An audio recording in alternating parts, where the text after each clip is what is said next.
therapy, you know, that's where you should start before you do anything. You should, if you have to drive hours to find a therapist that has, you know, experience in gender,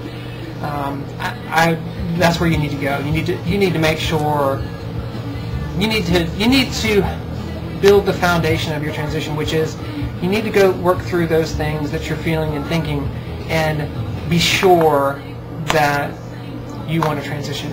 Because there's so many times in transition where it gets hard, and it may not be hard because of anything that's going on externally. It gets hard because of internal, like how you're feeling and what you're thinking. And you know, if you're not sure, then I could see that it'd be easy to back away from it and go through a process where you start to transition and then back away and start to transition and back away, and so before you spend the money and start taking hormones and things like that, which are serious. I mean, hormones have a huge effect on your body. Like, I can't even believe how powerful estrogen is, much less testosterone. And I have a friend who's on testosterone. It's unbelievable the changes I see in him. It's just, but anyway, hormones are a huge deal.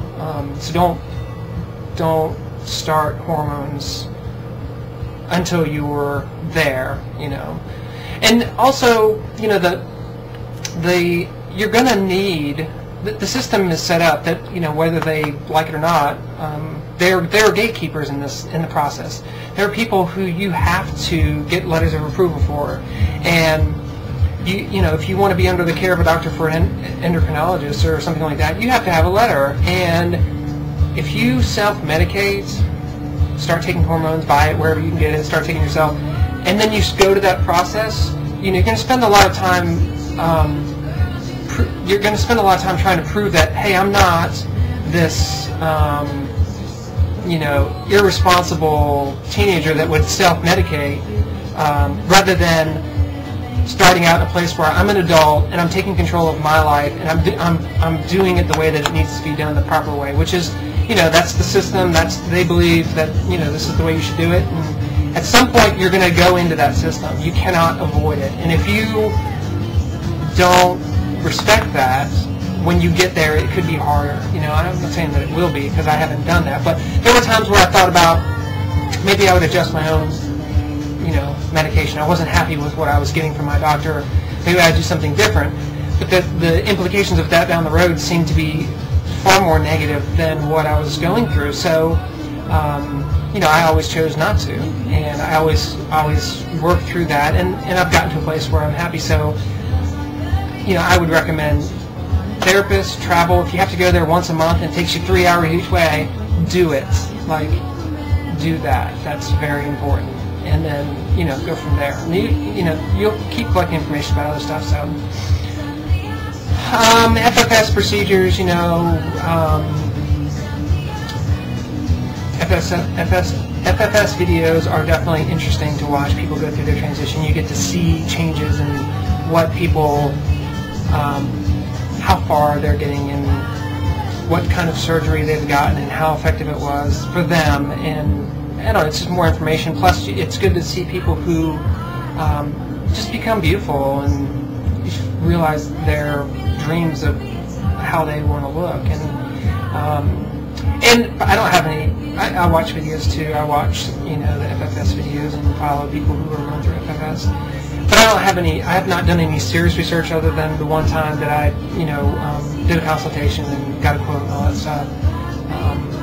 And I've not seriously considered that yet. I mean, I've gone through that.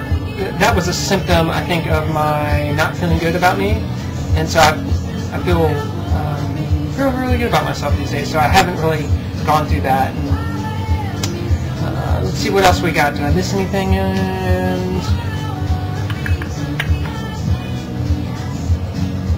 nope. I think that's everything that you asked. And I really, like I said, I appreciate you doing questions. Everyone else wants to send me questions. I'll give you my opinion. It's not.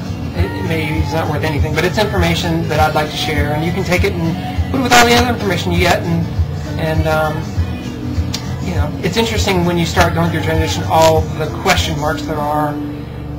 Even when you talk to doctors, there's so many questions. You know, even if you go to an experienced endocrinologist, it's not an exact science, and